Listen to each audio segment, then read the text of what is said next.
င်္ဂလာပါဒီနေ့ကလေအိမ်မှာအမြဲတမ်းဖုတ်စာနေကြဖြစ်တဲ့ငပြောတိကိတ်ကလေးဖုတ်ပြမှာဖြစ်ပါတယ်အဲ့ဒါဆိုရင်တော့ပါဝင်ပစ္စည်းလေးတွေကြည့်လိုက်ရအောင်နော်အရင်ဦးဆုံးပုံမှန်ဆိုင်ငပြောတိလေးလုံးပါဝင်တယ်ဂျုံမှုပါမယ်တကြားပါမယ်ဘေကင်ဆိုဒါလည်းပါတယ်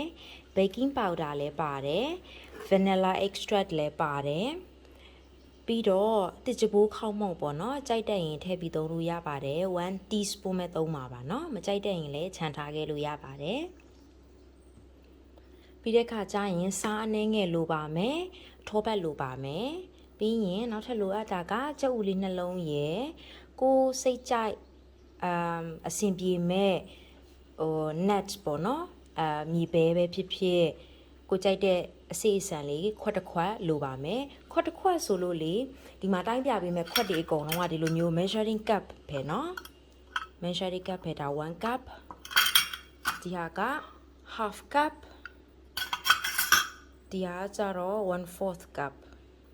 အဲ့ဒါလေးရင်းနဲ့တိုင်းပြပေးပါပါเนาะအရင်ဦးဆုံးလိုအပ်တဲ့ပစ္စည်းလေးတွေမထည့်ခင်မှာကိုကမုံဖုံမှာဖြစ်တဲ့အတွက် oven ကိုဖွင့်ထားရပါမယ်oven ကိုအရင်ဦးဆုံး180 degree celsius အပူချိန်မှာအပူပေးထားရမယ်เนาะဒီဟာကတော့ dry ingredients တွေအရင်ထည့်ထားတယ်เนาะဂျုံမှုန့်ကိုမှတစ်ခွက်ဆိုတာဒီကနေချိန်ထားတဲ့ခွက်တစ်ခွက်ပေါ့နော်ပြီးတဲ့ခါကျရင်တစ်ခွက်နဲ့၄ပုံပုံ၃ပုံ၄ပုံပုံ၃ပုံဆိုတာကလေ half cup တစ်ခွက်ရယ် 1/4 cup တစ်ခွက်ရယ်ပေါင်းလိုက်ပြီဆိုရင်၄ပုံပုံ၃ပုံရသွားပြီเนาะစိတ်မပူပါနဲ့ဒီရဲ့ပါဝင်ပစ္စည်းတွေရဲ့အချိုးအစားတွေအကုန်လုံးကိုလေအောက်က description ထဲမှာအကုန်လုံး recipe ရေးပေးထားမယ်เนาะအဲဆိုရင်ဒီထဲမှာဂျုံမှုန့်1 cup နဲ့3/4 ထည့်ပြီးသွားပြီပြီးတဲ့ခါကျရင်ဒီထဲမှာလည်းတကြားထည့်ပြီးသွားပြီเนาะတကြားကလည်း3/4ပဲ၄ပုံပုံ3ပုံပေါ့เนาะတကြားထည့်ပြီးသွားပြီထည့်ပြီးတဲ့အခါမှာ baking powder ထည့်ပါမယ်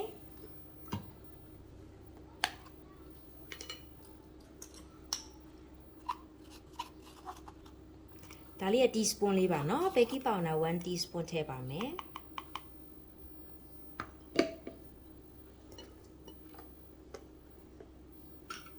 ပြီးရင် baking soda ထည့်ပါမယ် baking soda က teaspoon ရဲ့၄ပုံပုံတစ်ပုံပဲထည့်မယ်เนาะ၄ပုံပုံတစ်ပုံပဲထည့်ပါမယ်ပြီးတဲ့ခါကျရင်စားလဲဇွန်းရဲ့၄ပုံပုံတစ်ပုံပဲထည့်မယ်เนาะ၄ပုံပုံတစ်ပုံပဲထည့်မယ်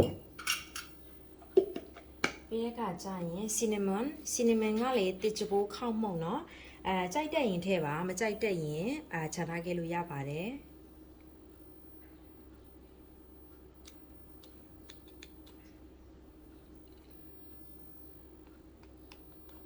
သူ့ကိုလည်းတစွန်းထည့်မယ်เนาะဒီအဆိုရင်အစိအစံကိုကြိုက်တဲ့အစိအစံတစ်ခွက်ထည့်ပါမယ်ဒီဟာဆိုရင်အခြား ingredients တွေပြီးသွားပြီเนาะအဲ့ဒါဆိုရင်ကျမတို့ဒီမပြောသီးလေးခြေလိုက်ရအောင်เนาะခင်းလေးနဲ့ပဲခြေမှာပါဒီမှာဆက်တီမသုံးပါဘူးဒီကိတ်ဖုတ်တဲ့အခါမှာ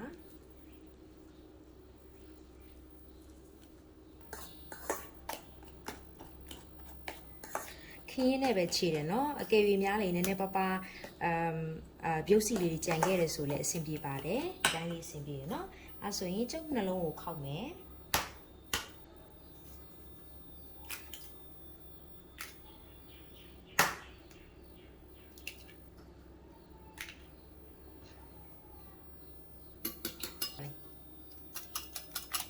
ခောက်ထားပြီးသားကျုပ်နှလုံးကိုဒီခုနတုန်းကငပြောသီးခြေထားတဲ့ထဲကိုထည့်ရုံးမယ်เนาะ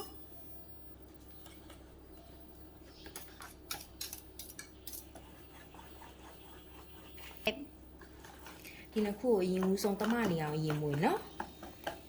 မွေပြီးတဲ့အခါကျရင် dry ingredients တွေရှိတဲ့စလုံးလေးကိုထည့်လိုက်မယ်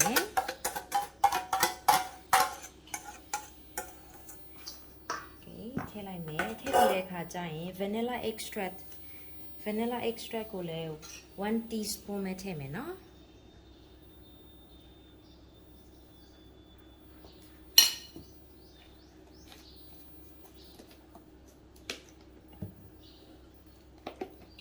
ပြီးရင်ထောပတ်ကကြတော့ half cup ခွက်တစ်ဝက်ပေါ့နော်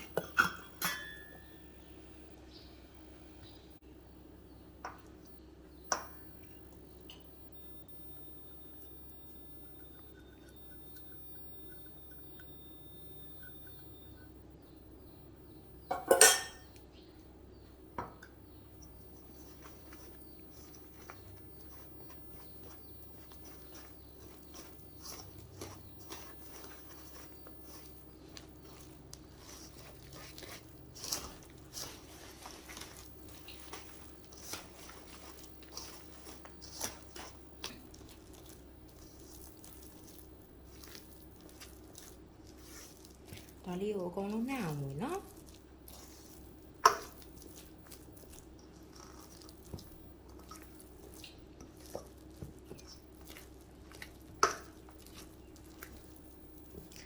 နှံ့အောင်ဝင်ပြီးသွားပြီးအစင်သစ်ဖြစ်သွားပြီဆိုရင်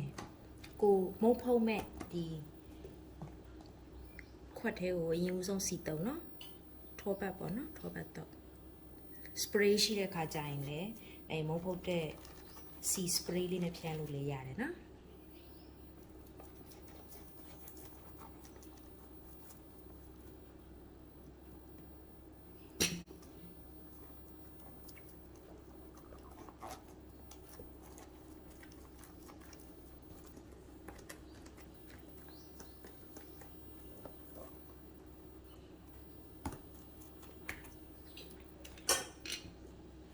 မုံဖုံးမဲ့ခွက်ထဲကိုစီထည့်ပြီးပြီဆိုရင်ဒီမုံဖုံးမဲ့နှစ်တီထည့်လိုက်တော့နော်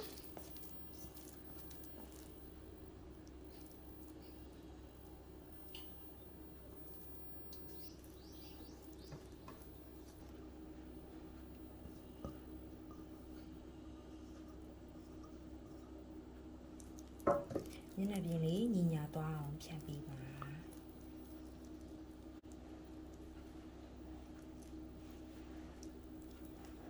ဒါကကျတော့ဆီလီကွန်ခွက်ဖြစ်တဲ့အတွက်နည်းနည်းလေးသူ weight လေးထည့်လိုက်တဲ့ခါကျဒီလိုနည်းနည်းလေးပြင်းနိုင်တယ်နော်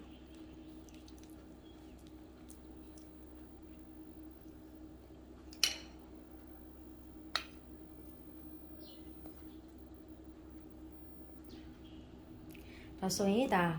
oven နဲ့ထည့်ဖို့ရအဆင်သင့်ဖြစ်သွားပြီเนาะသူက180 degree မှာ oven ကို preheat လုပ်ထားပြီးပြီဆိုရင်သူ့ရဲ့မုတ်ဖုတ်ချိန်က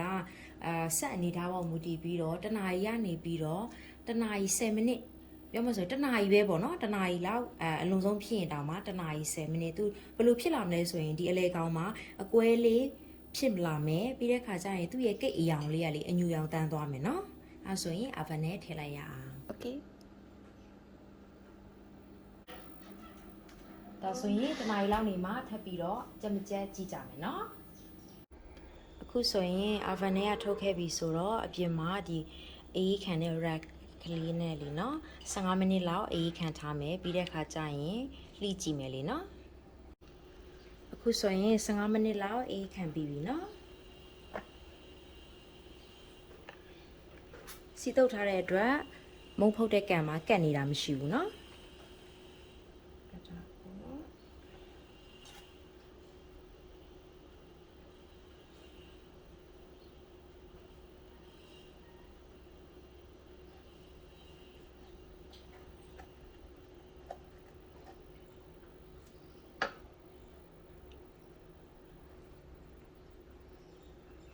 ခုနေတော့မယ်ဒီမဲ့နော်ကိတ်ကကြက်သွားပြီဆိုရင်ဒီဘေးလေးတွေကနည်းနည်းလေးကျွတ်နေမယ်ပြီးရင်ဒီအပေါ်ရဲ့ကိတ်ရဲ့အယောင်က golden color ပြောင်းသွားမယ်နော်ဒီဘေးလေးတွေကကျွတ်သားလေးတွေရှိနေမယ်ပြီးတဲ့ခါကျရင်အထဲထဲကကိတ်ကကြတော့ moist ဆူဆူလေးပေါ့နော်